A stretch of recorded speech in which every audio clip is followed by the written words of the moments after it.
Alan Jones in the Saudia Williams, 4 wins last year, leads. The Ligiers are together with Piquet alongside them, and Piquet challenges. He goes past Pironi, he's up alongside Lafitte.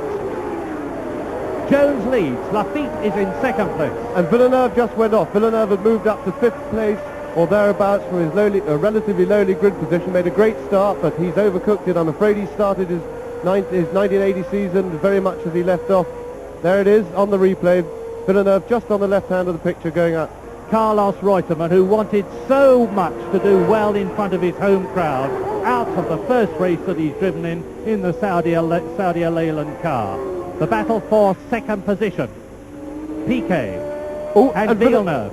And Villeneuve gone off. He's just made a little mistake at the S chicane there, but I don't think it's lost him any ground. He held the car nice and straight over the grass, but again, of course, he may have got a bit of grass in his radiators. Only time can tell.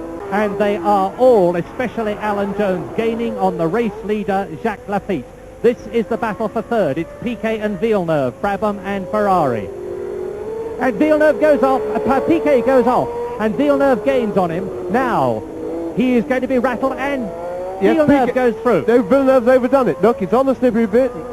Piquet fought back. He forced Villeneuve to lock up. This is really too exciting for me. I can't handle this. Look at this.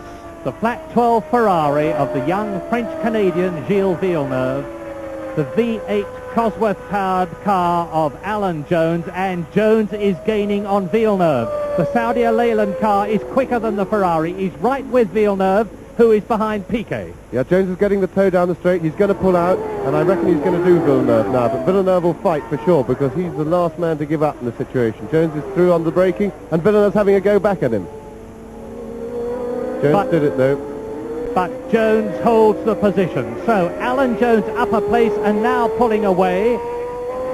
Yes, well, Villeneuve's return stab there cost him a bit of time. Here we have it in replay.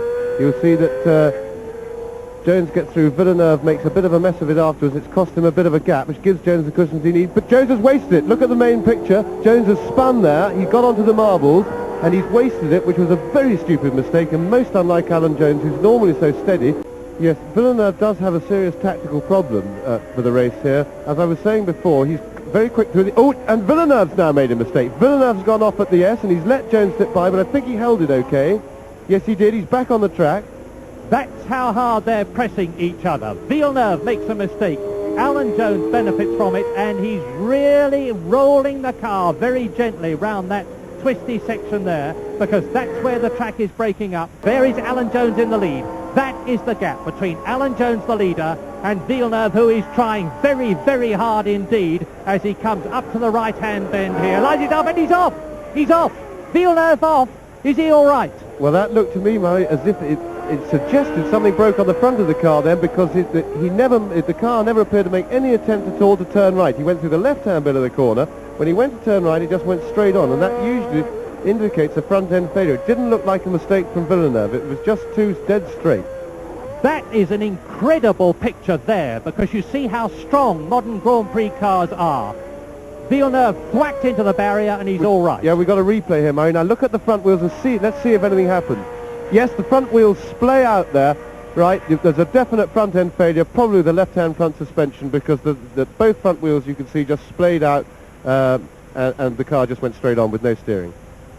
Villeneuve has had a reputation for crashing, but that was no fault of his. Obviously some sort of suspension failure.